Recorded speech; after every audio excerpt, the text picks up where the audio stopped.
What's up guys, it's me Jeremy.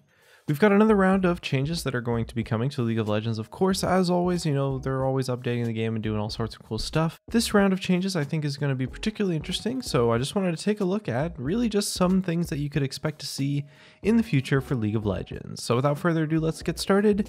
And if you enjoyed the video, definitely hit that like button or let us know in the comment section below, and be sure to subscribe for some more videos. So the first update that's finally going to be coming to League of Legends is something that I think players have been wanting for quite some time. It's going to be pretty major, and it's going to be essentially just an overhaul to crit items, and it's planned to affect, I think, specifically the following items: Infinity Edge, Essence Reaver, Phantom Dancer, Static Shiv, Runaan's Hurricane, and Rapid Fire Cannon. Riot's actually hoping to have everything changed, adjusted, and ready for the upcoming 9.3 patch. Riot have also stated that their overall goal is to ensure that crit-based marksmen have an appealing critical strike build path. They'd also like to ensure that marksmen in general have an improved ability to get some defensive effects if needed within the early and mid-game stage. And the Riot Balance team also said that they simply want to improve the quality of life for crit items in general.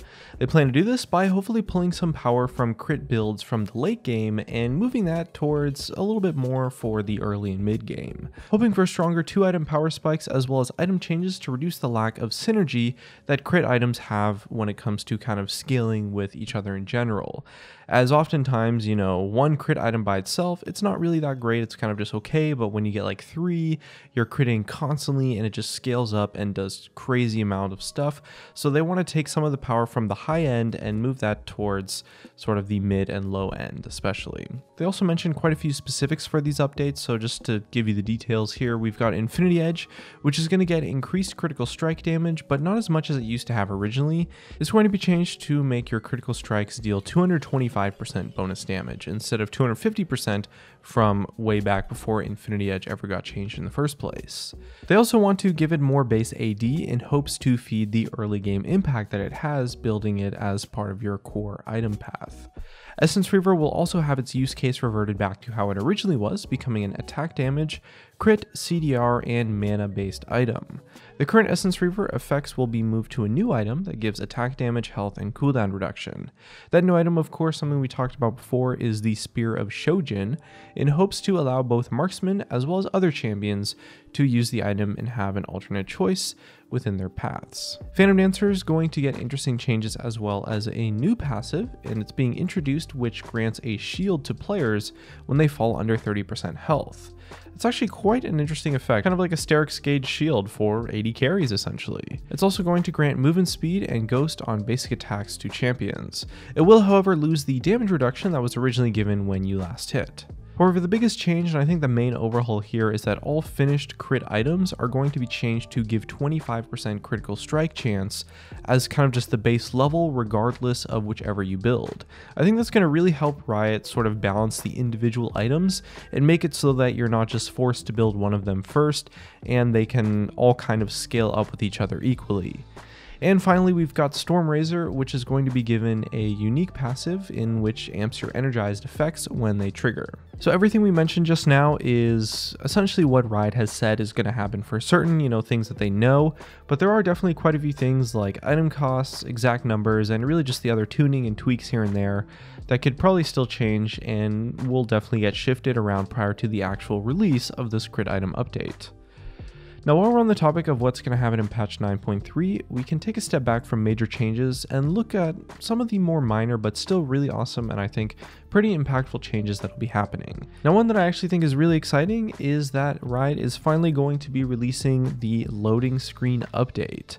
They're hoping to revise the layout, work to support ranked in 2019, make some performance improvements, and add quite a few features to this new loading screen for your games, including a text chat, as well as a pre-made voice chat during the loading screen. I think it could really make it so that it doesn't feel like there's as much downtime between when you queue up for a game and when the game finally actually starts and gets rolling. It's a change that Riot's actually been working on for quite some time, so it's nice to see it finally start to get released. Hopefully we'll see everything released as well as the complex features included in the 9.3 patch. It is a pretty significant update though, so I'm kind of expecting it to maybe not be a perfect release. Maybe around patch 9.4 all the kinks can get ironed out, but who knows, maybe it'll just be a nice, easy, smooth update, and it could be something that I think will be really fun to have in the game. Moving forward, there's also going to be quite a few changes coming to specific champions, starting us off with Aatrox. Now what they mentioned is that they'll also do additional work for Aatrox in patch 9.3, hoping to add in some more outplay mechanics for opponents to use against him. These include giving the enemies a greater period of time where his E is not available, which would in turn potentially mean removing the charge system from his E altogether in favor of something else. Or they said they might make it to something that's kind of similar to Renekton, where he's forced to use the 2 dashes very close together instead of being able to use one and then save the second charge for an extended period of time. With that being said though, they mentioned that if these changes don't work well, they might simply remove the spell vamp from his E against minions and increase his base HP to compensate so that he can't shrug off harass as easily. Either way, it's going to be interesting to see what Aatrox has in store, as these can be pretty big changes to especially his laning phase and just his gameplay overall. Next up, there's some changes to Akali coming in the 9.3 patch. I think one of the biggest changes is that they'll be removing the mechanic she has in which she becomes untargetable under towers when she's in her shroud kind of stealth effect. The original implementation for this design actually made a lot of sense. You know, they wanted Akali as an assassin to be able to tower dive similarly to other assassins. However, this was at the cost of counterplay frustration to the opponent facing an Akali. They're just not too sure what other changes they could make as of right now. They might adjust her overall sustain, as Riot mentioned, she's brushing off harass maybe a little bit too easily. However, none of that's set in stone yet, so we'll just have to see what happens. And just know that Riot is definitely watching Akali very closely right now. Similar to Aatrox, another champion who kind of suffered the wrath of patch 9.2 was Aurelia. So Riot are definitely keeping a very close eye on these changes, and very similar to Aatrox, they want to follow up with some additional changes in patch 9.3 to add some more for her opponents to counterplay against her. Riot's goal for Aurelia as a champion is to hopefully ensure that she's a little bit more of a niche pick and isn't just like the best champion in all situations, and as well she can bring something distinct to each team. So they haven't mentioned specifically how they're planning to do this, but it is kind of their overarching goal to make sure Aurelia's strength is not really sort of this broad general one, but rather more of a specific case. Another thing worth noting is that she'll also be receiving some nice quality of life improvements to some of the visuals on her abilities, but it's not going to affect gameplay. Either way, just know that Riot are definitely keeping a very close eye on Aurelia, just like they are with Akali. Moving forward into the future, past patch 9.3, we're actually going to be diving into some of the overall damage changes and changes to damage systems that Riot want to hopefully release around patch 9.4. Now, there aren't too many details to talk about in specific, but they mentioned that the damage within League of Legends that are coming from champion kits, you know, like champion abilities, for the most part, they're generally balanced, and the early game itemization is doing pretty okay, they think. However, they mentioned that the ability to stack upfront damage from different systems within League of Legends, you know, things like runes, items, and all sorts of random things, like the little things here and there that kind of add on, have been creating a lot of issues in terms of balancing.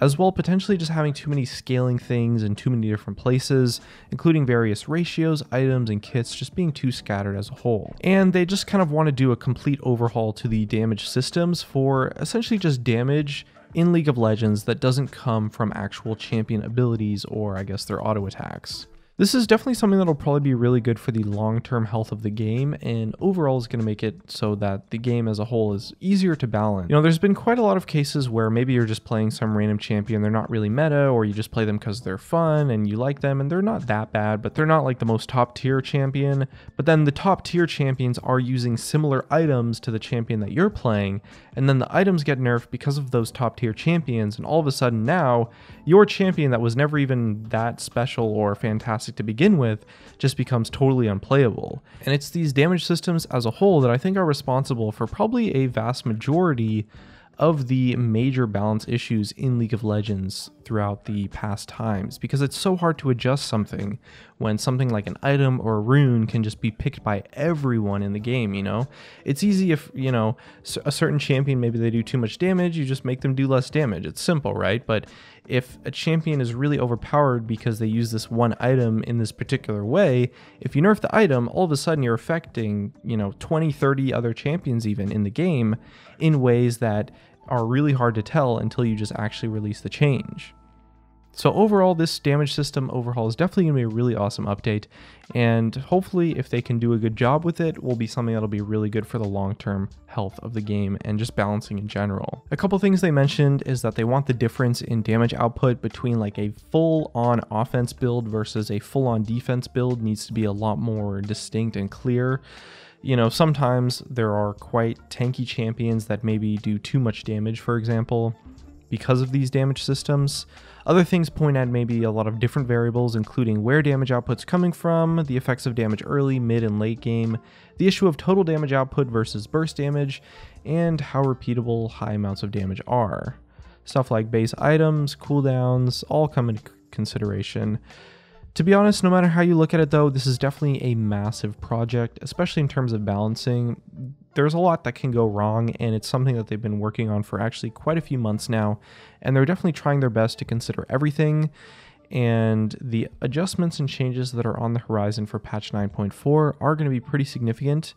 They did say themselves though that they want to be really careful in making sure that this update isn't overblown, but also not too insignificant, which means that Riot is looking for some prominent changes to occur after everything has been adjusted. And of course, once they release it, there's going to be a lot of things that they have to follow up on. You know, there's no way this could possibly be just a perfect update. They release it and everything works fine. You know, I'm sure there's going to be a bunch of things that they have to change in patch 9.5, 9.6, and so on. But in the long-term future, it's definitely going to be really interesting to see what happens and how this could affect the game as a whole, especially. And for the rest of the video, just wanted to cover a couple like minor things that you can maybe expect. Some smaller updates, stuff coming in the future include level 2 junglers, they said are maybe a little bit too overpowered, so they're going to be looking at perhaps reducing the power level of level 2 jungle ganks and stuff like that, as well as a mini update to Wukong in the future and possibly some Renekton buffs. So the junglers that are particularly strong at level 2 are probably going to be seeing some changes here and there. In general, the one specific example that was given to us is that Camille's going to be losing the ability to stun monsters with her E, and Riot said that they also need to just assess the state of the current 9.2 patch before moving forward here. Wukong's going to be getting an update too, however the time scale and exact changes are not yet revealed, and it's not a full-on rework, it's kind of just like a mini thing. It's not going to be huge changes. Maybe he might get like a new passive or like one new ability, but it's definitely not going to be a huge update. Originally there was plans for Renekton to receive some sort of buffs on patch 9.2, however Riot Meddler has commented saying that they plan to look at him within patch 9.3, so he's not going to be getting anything specific in the short-term future, but it's very likely that he'll get something maybe patch 9.4, 9.5, or just something in the future, depending on how maybe the items and the damage systems changes affect him and stuff like that. Either way, that's just about going to wrap up our video for today. Hopefully you guys enjoyed the video. Hit that like button, subscribe for more videos like this one. I'll try to cover more changes like this in the future. I know I haven't been fully keeping up with it all the time, but I've just had like a couple things going on here and there. As always though, thank you guys so much for watching, and I'll see you guys next time.